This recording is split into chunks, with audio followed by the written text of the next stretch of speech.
Godzilla vs. humanity. Who would win? Asterisk. Scene opens with sweeping aerial shots of bustling cities around the world.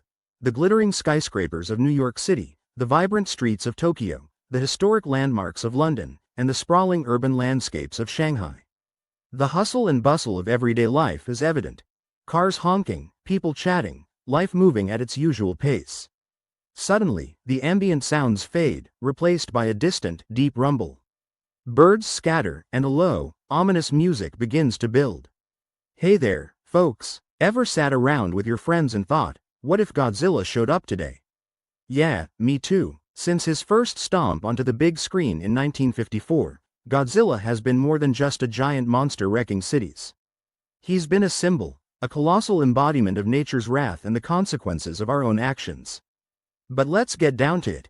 If the king of the monsters were to rise from the depths right now, could we, with all our modern technology and firepower, actually stand a chance?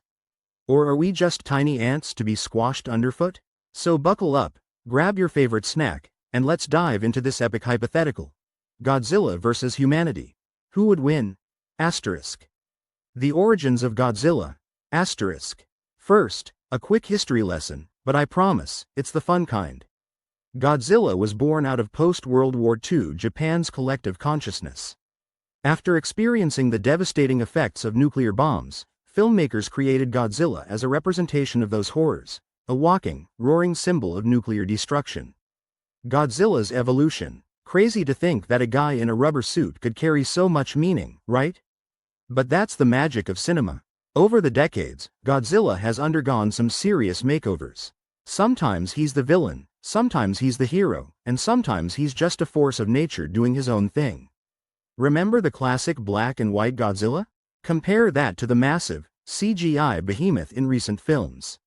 Not only has his look changed, but so have his abilities, his size, and even his personality. It's like the ultimate celebrity rebranding. Godzilla's abilities and powers. Asterisk. Let's talk stats, because every good showdown needs them.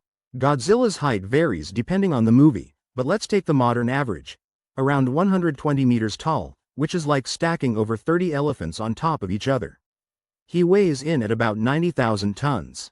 That's heavier than the heaviest structures ever moved by humans. So, let's just say he's not concerned about stepping on a few cars. Now, onto his party tricks. Godzilla's most famous ability is his atomic breath, a supercharged beam of radioactive energy that can obliterate anything in its path. Think of it like a giant, unstoppable blowtorch. He also has a regenerative healing factor. So even if we manage to hurt him, which is a big if, he can heal up and keep going like it's no big deal. Add to that his amphibious nature. He can swim across oceans and pop up wherever he pleases.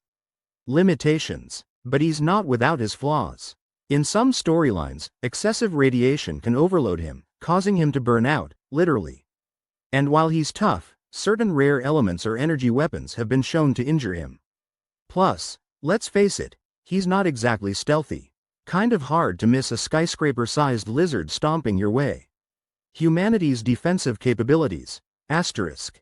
So, what have we got in our corner?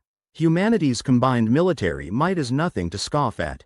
Fighter jets capable of breaking the sound barrier, missiles that can hit targets from miles away, and tanks that can withstand massive explosions.